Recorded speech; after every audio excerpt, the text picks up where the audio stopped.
Admiral Jake Morrison floated in the zero-gravity command center, watching the massive construction through reinforced windows. The sight never failed to amaze him. 3 ships the size of planets hung in the darkness, their hulls gleaming under artificial lights. Each one was bigger than Earth's moon, bristling with weapons that could crack worlds in half. Nobody in the galaxy knew they existed. That was the point.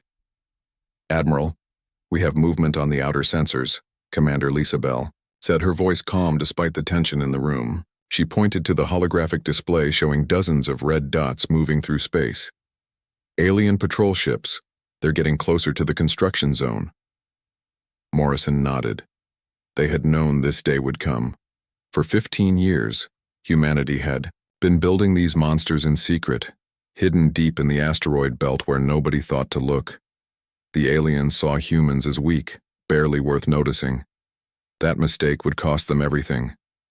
"How long until the first ship is ready?" Morrison asked, turning to Dr. Alan Price. The old scientist had gray hair and tired eyes, but his mind was sharper than any computer. "New Earth is 98% complete," Price replied, checking his tablet. "We're installing the last weapon systems now. The ship could fight today if we had to." Morrison felt a chill run down his spine. Fighting today meant the secret was out. It meant war with species that had ruled the galaxy for thousands of years. But humans had learned something important in their short time among the stars. Being weak meant being dead. "What about the other 2 ships?" Morrison asked. "Liberty's Dawn is 80% ready. Freedom's Edge is only 60%, but we're working around the clock." Price wiped sweat from his forehead. "Admiral, if they discover us now, we won't have enough firepower to fight them all." Captain Ryan Clark entered the command center, his face grim. "Sir, we intercepted alien communications. They're talking about strange energy readings from our sector. They think we're just mining asteroids, but some of their scientists are getting suspicious." Morrison walked to the main display, studying the tactical situation. The asteroid belt stretched for millions of miles in every direction, filled with rocks, ice, and the most advanced shipyard humanity had ever built. Holographic projectors made the massive construction sites look like ordinary mining operations. Gravitational dampeners hid the ship's true mass.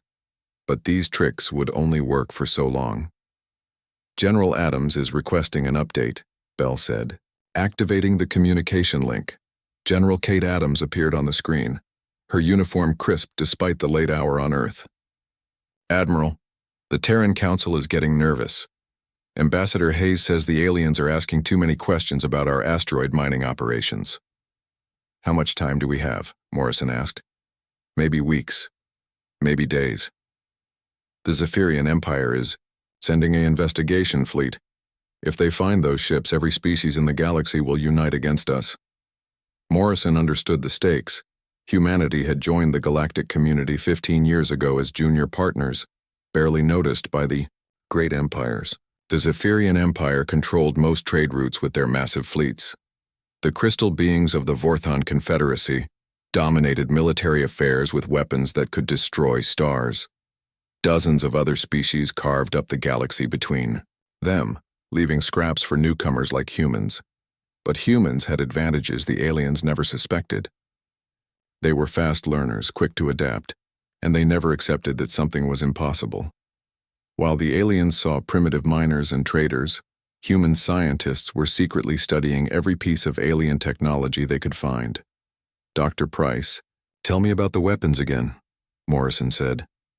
Price smiled for the first time in days. "Each ship carries enough firepower to level a continent. The main guns use Zephyrian energy cores, but we've modified them with human targeting systems. They can hit targets from the other side of a solar system. The point defense systems use Vorthon crystal matrices, but our computers can track 1,000 targets at once. And the engines? That's the beautiful part.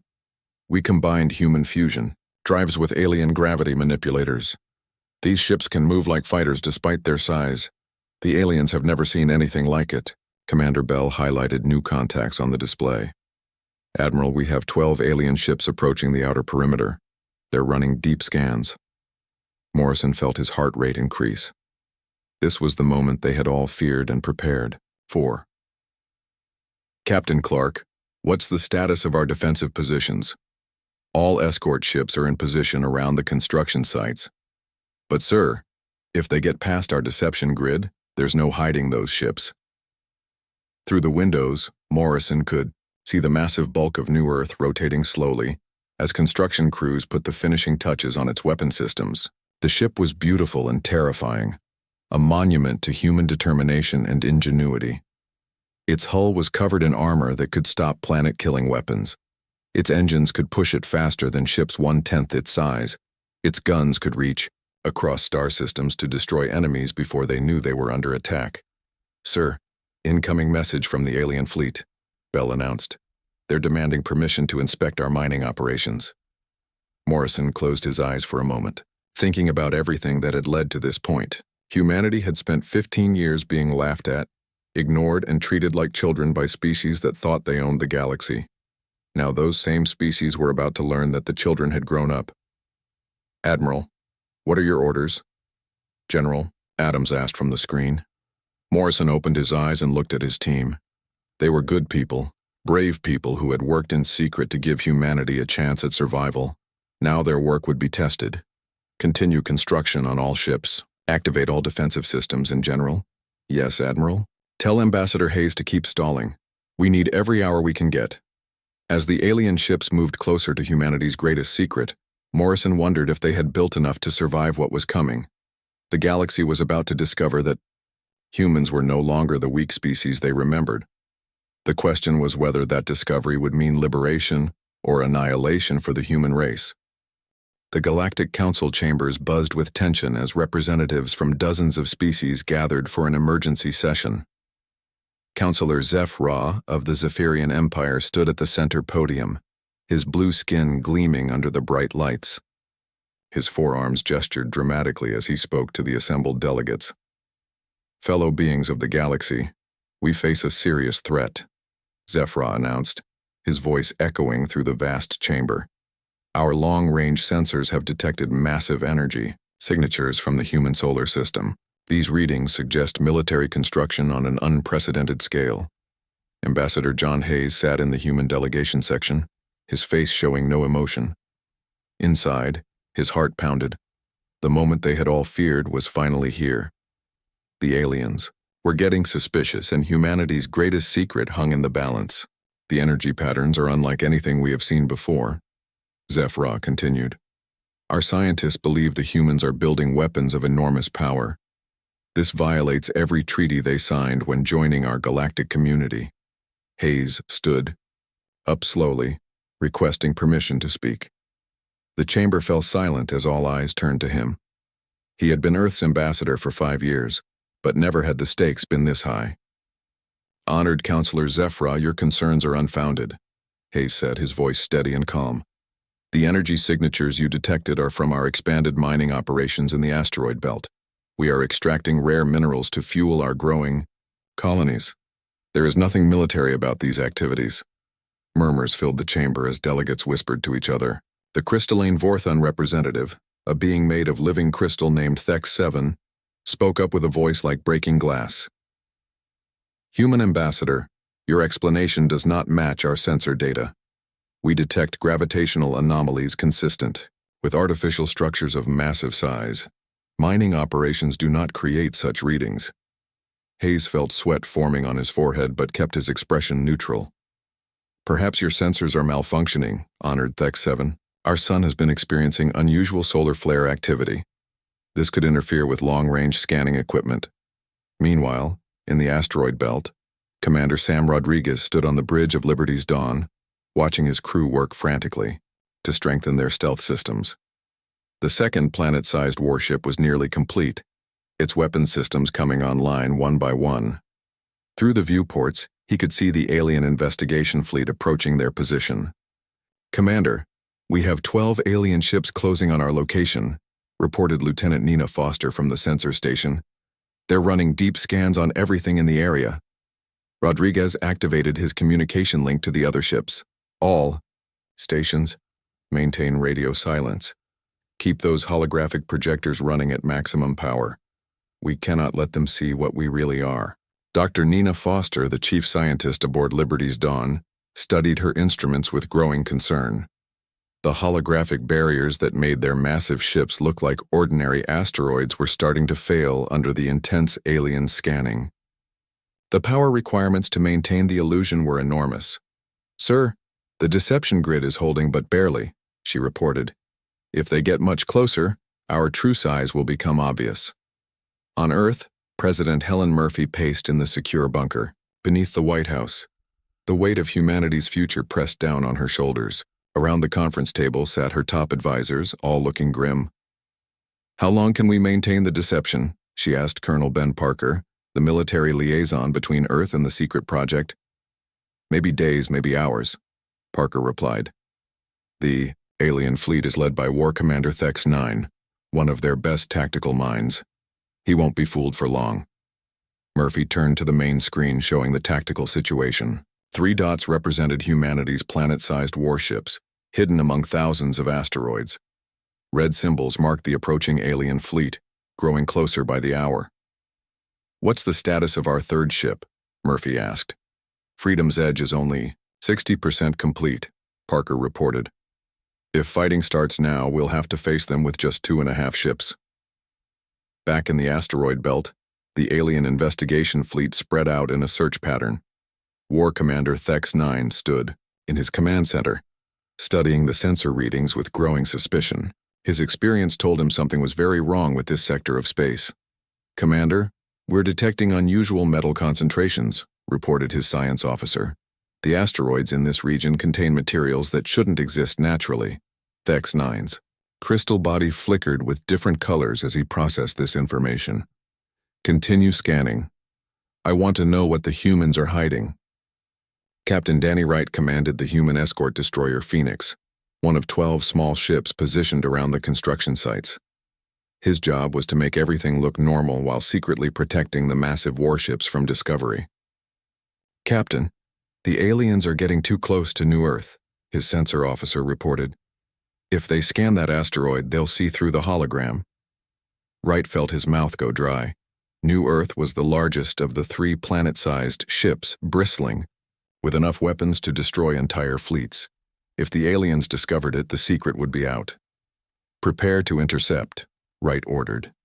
"Make it look like a routine patrol." The Phoenix moved casually toward the alien ships, broadcasting standard mining security messages. Wright hoped the aliens would see just another human patrol boat doing its job. On New Earth, Admiral Morrison watched the approaching aliens through his ship's hidden sensors. The massive warship was completely operational now, its weapons charged and ready. But using them would mean revealing humanity's secret to the galaxy. "Admiral, the aliens are requesting permission to board our mining platforms," Commander Bell reported. "They want to inspect our operations personally." Morrison closed, his eyes knowing this was the moment of truth. Once alien troops set foot on what they thought were mining platforms, they would discover the deception immediately. The holographic barriers could fool sensors, but not eyes and hands. "Sir, what do we do?" Bell asked. Morrison opened his eyes and looked at his crew. These brave men and women had worked in secret for years to give humanity a fighting chance. Now that chance was about to be tested in the most dangerous way possible. "Maintain the deception as long as possible," Morrison ordered, "but prepare for combat. If they discover our ships, we fight." In the Galactic Council chambers, Ambassador Hayes continued his desperate diplomatic dance, trying to buy precious time for his people. But he could see the suspicion growing in alien eyes. The lies were becoming harder to maintain. The galaxy was about to learn that humanity was no longer the weak species they remembered. The only question was whether that discovery would lead to war or peace. War Commander Thex 9 stood in his command center, watching the human solar system grow larger on his screens. Behind him followed the Vorthan Third Fleet, 47 ships of war including 3 massive dreadnoughts. Each dreadnought was over 2 miles long, the largest ships the Vorthan Confederacy had ever built. They represented the peak of galactic military power. "Commander, we are approaching the asteroid belt," reported his tactical officer. Human ships are maintaining defensive positions around the mining sites. Thex 9's crystal body pulsed with red light, a sign of anger among his people. The humans had been lying to the Galactic Council, and he intended to prove it. Prepare boarding parties. We will inspect their mining operations personally. On Earth, Ambassador Hayes received the news through encrypted channels. His hands shook as he read the message. The Vorthan war fleet had arrived at the asteroid belt with enough firepower to destroy entire planets. Humanity's time had run out. "Sir, they're demanding immediate access," reported his aide. "They say if we refuse, they'll consider it an act of war." Hayes closed his eyes, knowing his diplomatic career was about to end. For years, he had protected humanity's secret through careful words and clever lies. Now the moment of truth had arrived, and no amount of talking could stop what was coming. Captain Danny Wright watched from the bridge of the Phoenix as the alien dreadnoughts moved into position around the hidden construction sites. Each enemy ship was massive, but Wright knew they were nothing compared to what lay concealed beneath the holographic barriers. "Captain, Admiral Morrison is requesting all escort ships fall back to safe distance," his communications officer reported. Wright nodded, understanding what this meant. The secret was about to be revealed, and when it happened, space would become very dangerous very quickly. "All ships, withdraw to minimum safe distance. Prepare for combat operations." Aboard New Earth, Admiral Morrison stood in the command center of humanity's greatest achievement. The planet-sized warship hummed with power around him, its weapon systems fully charged and ready. Through the reinforced windows, he could see the alien fleet positioning itself for boarding operations. "Admiral, the holographic barriers are failing," Commander Bell reported. "The alien scanners are too powerful. We can't maintain the illusion much longer." Morrison nodded grimly. They had always known this moment would come. The question was whether humanity had built enough firepower to survive what followed. "Dr. Price, status report on all ships." "New Earth is fully operational, sir. All weapon systems are online. Liberty's Dawn is 95% ready. Freedom's Edge is still under construction, but her main guns are functional." Morrison activated the fleet communication system. "All ships, this is Admiral Morrison. Prepare to decloak on my command. We've hidden long enough. It's time to show the galaxy what humanity can build." War Commander Thex-9 watched his boarding shuttles approach what appeared to be mining platforms built into large asteroids. His sensors showed normal mining equipment and storage facilities. But something felt wrong. The gravitational readings didn't match what he was seeing. "Commander, the boarding parties report something strange," his communications officer announced. "The mining platforms appear to be solid projections. They can't land on them." Thex-9's crystal body flashed bright orange. Solid projections meant holographic barriers on a massive scale. Only military installations used such expensive technology. "All ships, maximum power to sensors. Scan everything in this sector." The powerful Vorthan scanners tore through the holographic barriers like tissue paper. What they revealed made every alien in the fleet freeze in shock. Where they expected to see mining equipment, 3 objects of impossible size began to appear. Ships larger than moons, bristling with weapons that defied imagination. "By the Crystal Throne," whispered Thex-9's tactical officer. "Those aren't mining platforms. They're warships. Planet-sized warships." Admiral Morrison watched the alien fleet recoil as the truth became visible. The 3 massive human ships hung in space like metal worlds, their hulls reflecting starlight. New Earth alone was larger than most space stations, its weapons powerful enough to crack planets. "Admiral, we're receiving panicked communications from the alien fleet," Bell reported. "They're requesting immediate reinforcements." Morrison activated the external communication system. His voice would be heard by every alien ship in the sector. "Attention, Vorthan fleet. You are in violation of human sovereign space. You will withdraw immediately or face the consequences." War Commander Thex-9 stared at the human ships in disbelief. His 3 dreadnoughts, the pride of the Vorthan military, looked like toys beside the massive human constructs. Each human ship carried more firepower than his entire fleet combined. "Commander, what are your orders?" his tactical officer asked, voice shaking with fear. Thex-9 had fought in dozens of battles across the galaxy. He had faced pirates, rebels, and rival empires. But he had never seen anything like this. The humans had built ships that shouldn't be possible, weapons that could destroy entire star systems. "Send emergency signals to the Confederacy," he ordered. "Tell them the humans have planet-killer ships. We need every fleet in our territory." On Liberty's dawn, Commander Rodriguez coordinated his ship's weapon systems. The second human warship was slightly smaller than New Earth but carried enough firepower to level continents. Its engines, a hybrid of human and alien technology, could move the massive ship with surprising speed. "Commander, the alien fleet is backing away," reported his sensor officer. "They're maintaining defensive positions but not attacking." Rodriguez smiled grimly. The aliens were smart enough to recognize overwhelming force when they saw it. But he knew this was just the beginning. Once word spread through the galaxy, every species would want to destroy humanity before the humans became too powerful to stop. Captain Ryan Clark, commanding the defensive perimeter, watched the standoff develop. The human escort ships were tiny compared to the planet-sized warships, but they were fast and well-armed. Their job was to protect the big ships from smaller threats while the massive guns handled capital ships. "Captain, we're detecting jump signatures," his sensor officer reported. "More alien ships are arriving." Clark checked his tactical display. Reinforcements were pouring into the system from across the galaxy. News of the human superships was spreading faster than light through alien communication networks. Soon, humanity would face the combined fleets of every major power. Admiral Morrison studied the tactical situation as more enemy ships appeared on his screens. The secret was out now. Every species in the galaxy knew that humans had built weapons capable of destroying their greatest fleets.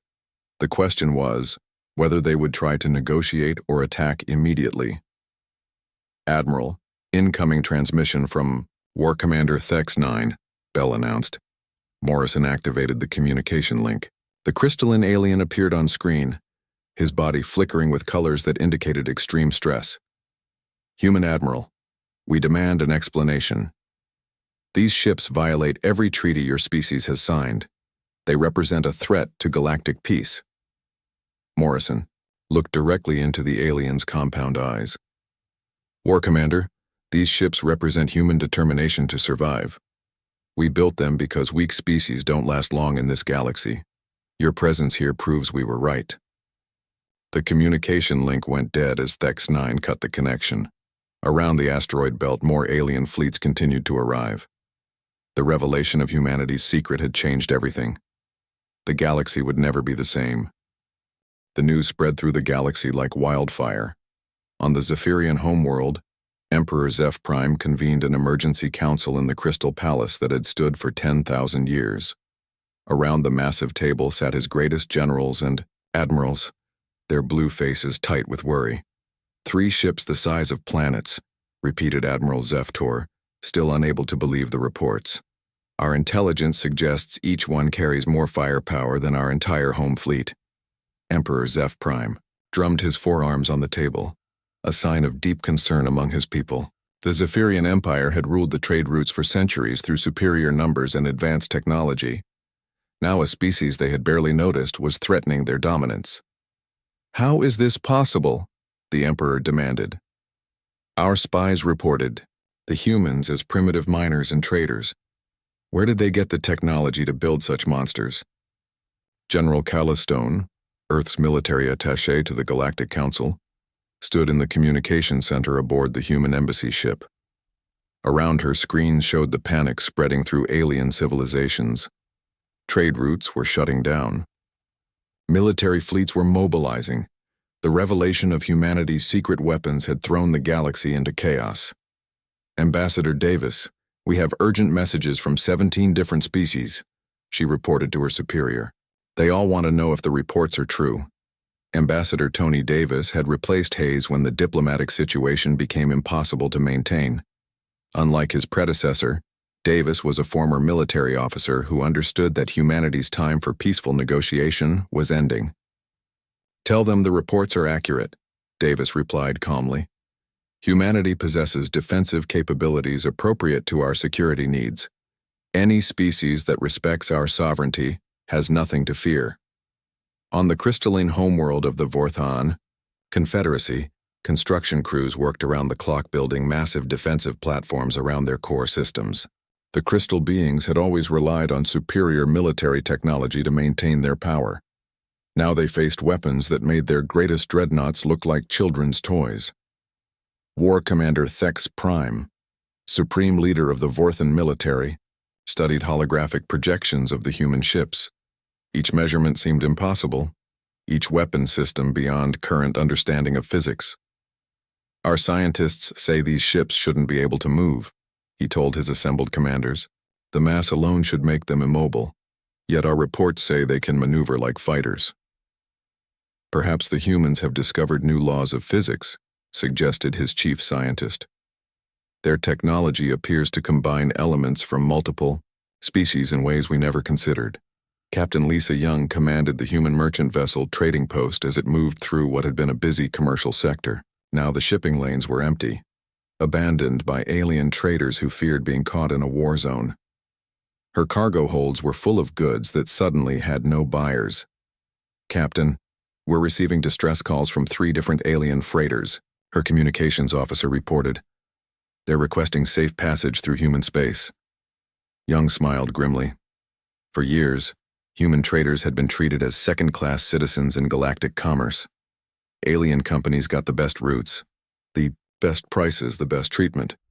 Now those same aliens were begging for human protection. Tell them we'll consider their requests, Young replied. For a fair price, of course. In the asteroid belt, Admiral Morrison coordinated the deployment of his 3 planet-sized warships throughout the solar system. New Earth took position, near Mars, its massive bulk casting shadows on the red planet's surface. Liberty's Dawn moved to the outer system, where its sensors could watch for approaching fleets. Freedom's Edge, still under construction, remained in the asteroid belt under heavy guard. Admiral, we have confirmation that construction materials are arriving ahead of schedule, Dr. Alan Chen reported. Price's successor had proven equally brilliant at managing the impossible engineering challenges of planet-sized ships. The new supply agreements with minor species are paying off. Morrison nodded. The revelation of humanity's military power had unexpected benefits. Dozens of smaller alien species, long oppressed by the major empires, were now seeking human partnership. They provided rare materials and advanced components in exchange for protection from their former masters. How many species have requested defense agreements? Morrison asked.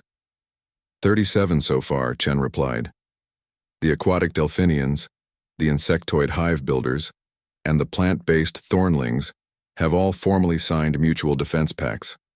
They're offering technology transfers in exchange for military guarantees. The economic implications of humanity's new status were becoming clear across the galaxy. On the trading world of Nexus Prime, commodity prices swung wildly as markets tried to adjust to the new reality. Species that had dominated galactic commerce for millennia watched their influence crumble overnight. Trader Kesh 5, a Zephyrian merchant who had grown rich exploiting human colonies, stared at his ruined portfolio. Human trade goods were now commanding premium prices while traditional alien products lost value. The species he had dismissed as primitive miners were becoming the galaxy's new economic powerhouse. How did we miss this? He asked his business partner. How did an entire species build planet-sized warships without anyone noticing? President Murphy stood in the White House Situation Room, watching updates from across the galaxy. The revelation of Project Titan had accomplished exactly what they hoped. Humanity was no longer seen as weak prey, but as a major power that demanded respect. Madam President, the Galactic Council is requesting an emergency session, her chief of staff reported. They want to discuss the new political situation. Murphy smiled. For the first time in human history, aliens were asking for meetings instead of demanding them. Tell them we'll consider attending. Make it clear that any discussion must recognize human sovereignty over our territory. On the forest world of the Thornlings, Elder Branch Speaker gathered his people beneath the great trees. The plant-based species had suffered under Zephyrian taxation for generations, watching their resources stripped away to feed alien empires. Now they had hope for the first time in centuries. The humans offer protection in exchange for fair trade, he told the assembled council. No more tribute payments to distant emperors, no more watching our young trees cut down for alien construction projects. The younger thornlings rustled their leaves in excitement. Stories of the human planet ships had spread even to their isolated world. Many had begun to see the humans as liberators rather than just another alien species. Admiral Morrison received reports from across human space as their new reality settled in. The 3 massive warships had accomplished more than just military deterrence. They had fundamentally changed humanity's position in galactic civilization. Sir, we have requests from 43 species wanting to establish direct trade relationships, Commander Bell reported. They're offering technology, resources, and information in exchange for access to human markets. Morrison understood what was happening.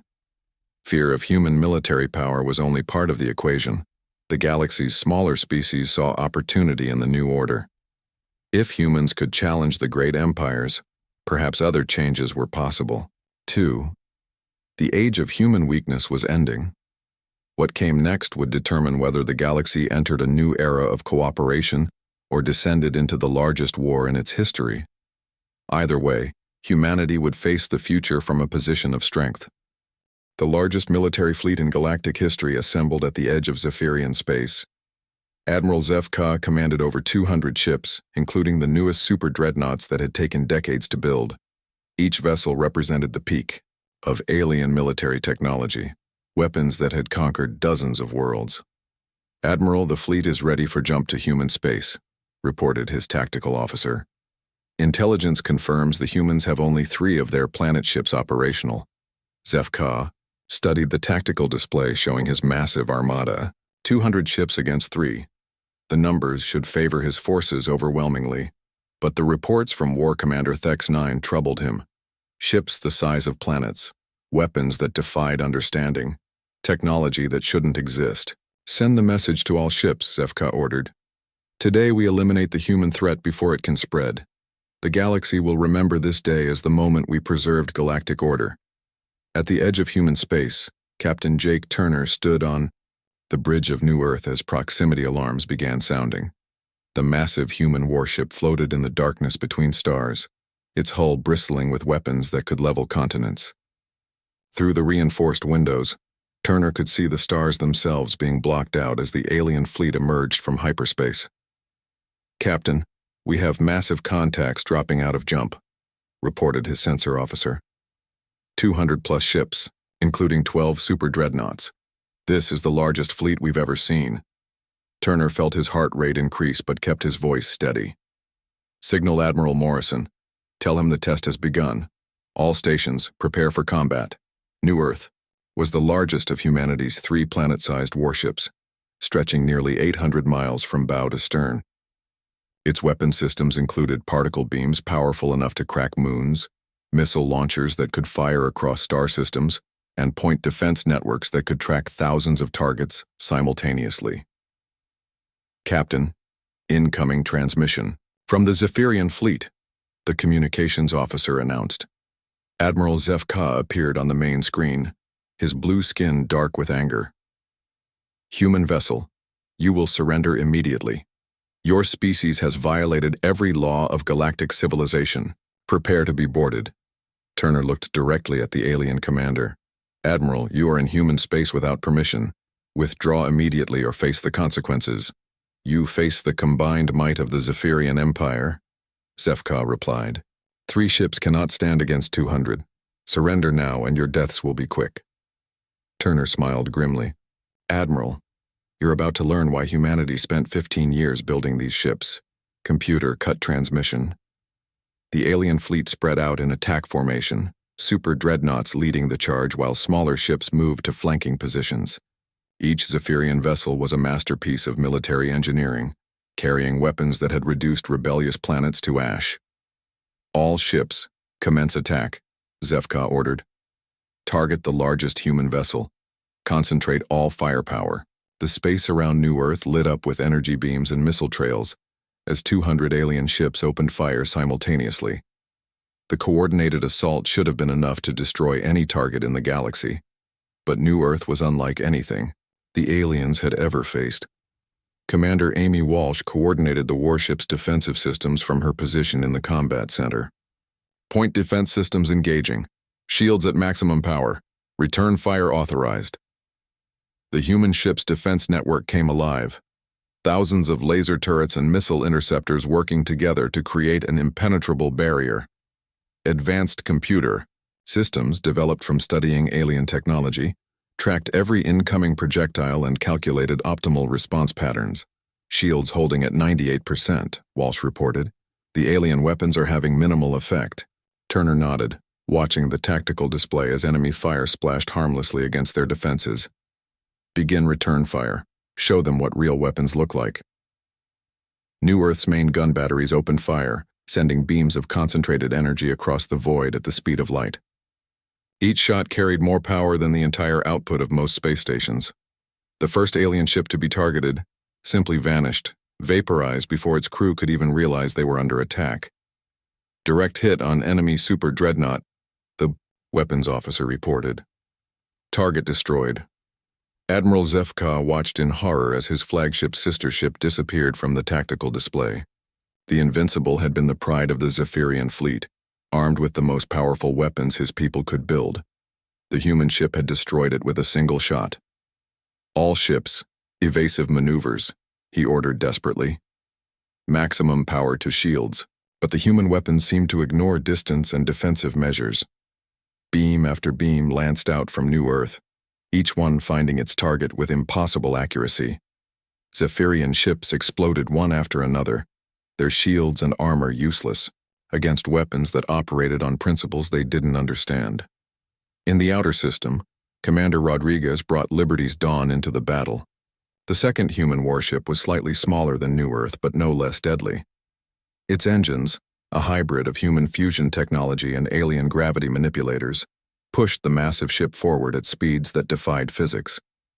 Commander, we have 50 enemy ships breaking off to engage us, reported his tactical officer. Rodriguez smiled. They want to fight us separately. Bad choice. All weapons, fire at will. Liberty's Dawn's missile systems launched thousands of projectiles simultaneously, each one guided by artificial intelligence systems that learned from alien computer cores. The missiles adapted their flight patterns in real time, avoiding defensive fire and striking with devastating precision. Dr. Eric Mills, monitoring the battle from New Earth's research section, watched the tactical display with amazement. The combination of human adaptability and reverse-engineered alien technology was proving devastatingly effective. Their weapons systems were learning and improving with each shot fired. Captain, the alien fleet is breaking formation, Mills reported. Their coordination is collapsing. Turner watched as the organized Zephyrian attack dissolved into chaos. Ships fled in all directions as their commanders realized they faced weapons beyond their comprehension. The fleet that had been assembled to destroy humanity was destroying itself through panic and confusion. General Kate Adams coordinated the battle from Earth, watching through real-time feeds as her planet-sized warships carved through the alien armada. Even Freedom's Edge, still under construction, had joined the fight with its completed weapons systems adding to the devastating human firepower. General, the enemy commander is requesting a ceasefire, her communications officer reported. Adams looked at the tactical display showing scattered alien ships fleeing the battle zone. Of the 200 ships that had attacked, fewer than 50 remained operational. The rest were debris floating in space. Tell him we'll accept his surrender, Adams replied. But only if he agrees to broadcast the results of this battle to every species in the galaxy. Admiral Zefka, his fleet shattered and his flagship badly damaged, faced the reality of total defeat. The humans had proven their ships were not just large, but armed with weapons that made traditional military thinking obsolete. Send the message, he ordered quietly. Tell the galaxy that the age of human weakness is over. The test of fire was complete. Humanity had faced the largest fleet ever assembled against them and emerged victorious. The galaxy would never again mistake humans for easy prey. 1 year after the Great Battle, the galaxy had accepted its new reality.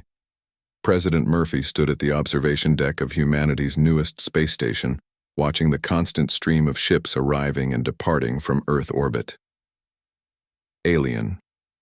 Vessels flew alongside human craft, carrying trade goods and diplomatic messages that would have been impossible before the war. "Madam President, the colonial reports are ready for your review," her aide announced, handing her a tablet displaying information from dozens of new human settlements across the galaxy. Murphy smiled as she read the updates. Humanity now had colonies in 17 star systems, each one protected by the massive warships that had changed everything. The planet-sized vessels served as mobile guardians, ensuring that no species would ever again threaten human expansion. Admiral Morrison, now promoted to fleet commander, oversaw the construction of 3 additional planet-sized warships from his command center aboard New Earth. The original fear and panic that had gripped the galaxy following humanity's revelation had evolved into something more productive: respect, partnership, and in many cases, genuine friendship. "Commander, the shipyard reports are encouraging," reported Captain Rodriguez, who had been promoted to oversee colonial defense operations. "The new ships should be operational within 2 years.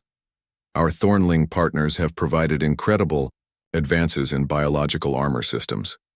Morrison nodded, studying the construction reports on his screens.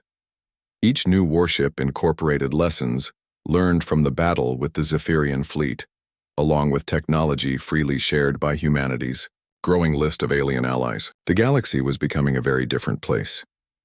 On the former Zephyrian homeworld, now called New Harmony, Captain Lisa Young managed the transition of the planet's government from empire to republic. The Zephyrian Empire had collapsed following their devastating defeat, with dozens of star systems declaring independence and requesting human protection. "Captain, we have another delegation from the outer systems requesting to join the new Federation," her assistant reported. "They're offering to share their mining technology in exchange for defensive guarantees." Young reviewed the proposal with satisfaction.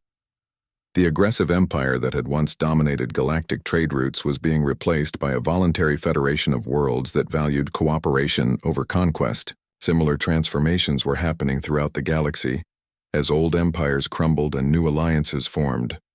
Ambassador Tony Davis stood before the reformed Galactic Council, representing humanity in the negotiations that would establish the new political order. The meeting chamber had been redesigned to accommodate representatives from twice as many species as before, including dozens of worlds that had never been allowed to participate in galactic politics. The Terran Federation proposes the following amendments to the Galactic Charter, Davis announced, reading from the document that would reshape interstellar law. "First, all species shall have equal representation regardless of military power. Second, no empire may impose tribute or taxation on worlds outside their home systems. Third, trade routes shall be open to all peaceful species." The crystalline, fourth-hand representative, now reduced to speaking for a much smaller confederation, flickered with resigned acceptance. "The Vorthon people agree to these terms," Thex 8 announced. "We acknowledge that the age of empire has ended." Dr. Nina Foster led a team of human and alien scientists aboard Liberty's Dawn as the massive warship explored regions of space that had been forbidden to most species for millennia. The planet-sized vessels had become mobile research platforms, their enormous size allowing them to carry entire cities' worth of laboratories and equipment. "Dr. Foster, we're receiving incredible data from the galactic core region," her research assistant reported excitedly. "The energy readings suggest the possibility of ancient technology beyond anything we've imagined." Foster smiled, remembering how just 2 years ago, humanity had been considered technologically primitive by galactic standards. Now human ships led the most advanced exploration missions in galactic history, with alien scientists eager to work alongside human researchers.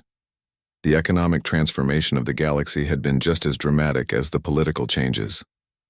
On the trading world of Nexus Prime, human merchant captain Danny Wright negotiated deals that would have been impossible during the days of alien dominance. Captain Wright, the Delphinian Collective, is offering exclusive access to their water world, mining operations, The aquatic alien representative communicated through translation devices. In exchange, we request the protection of 2 human escort vessels for our shipping lanes. Wright reviewed the contract with satisfaction. Human protection services had become the most valuable commodity in the galaxy, with dozens of species willing to share their most advanced technologies in exchange for security guarantees. Commander Bell, now serving as the governor of humanity's first extrasolar colony at Wolf 359, watched as human and alien children played together in the colony's Central Park. The settlement had become a model for interspecies cooperation, with families from 7 different worlds living and working side by side. Governor, the integration reports show remarkable progress. Her education coordinator reported. The children are learning each other's languages naturally, and our scientists are making breakthrough discoveries by combining different species approaches to problem solving. Bell nodded, watching a human child teaching a young Thornling how to ride a bicycle while a Delphinian parent helped both species' offspring with their mathematics homework. This was the future humanity had been fighting for. Not just survival, but the chance to build something better than what had existed before. Fleet Commander Morrison received the final reports as Freedom's Edge, now fully operational, took its position as guardian of the outer colonies. The 3rd planet-sized warship had been completed using technologies shared by over 30 different species, making it the most advanced vessel ever constructed. Sir, all 3 original ships are reporting full operational status. Commander, Bell announced from her position on the bridge. New Earth guards the home system, Liberty's Dawn continues deep space exploration, and Freedom's Edge protects our expanding colonies. Morrison looked out at the stars, remembering the desperate days when humanity had built these ships in secret, never knowing if they would be enough to ensure their species' survival. Now those same ships had become symbols of hope for the entire galaxy. Commander, we're receiving a priority message from the new ship Enduring Spirit, his communications officer reported. They're requesting permission to begin the first expedition beyond the Galactic Rim. Morrison smiled, giving his approval for humanity's boldest adventure yet. The planet-sized warships that had begun as weapons of desperate defense were now leading the galaxy toward discoveries that no single species could have achieved alone. The galaxy had learned that humanity's greatest strength was not their massive warships or advanced weapons. It was their refusal to accept that anything was impossible, their determination to build bridges where others saw only barriers, and their willingness to share their achievements with anyone who approached them in friendship. In building the impossible, humans had proven that the galaxy's future belonged not to the strongest or most ancient civilizations, but to those brave enough to reach beyond the stars themselves and invite others to join them on the journey.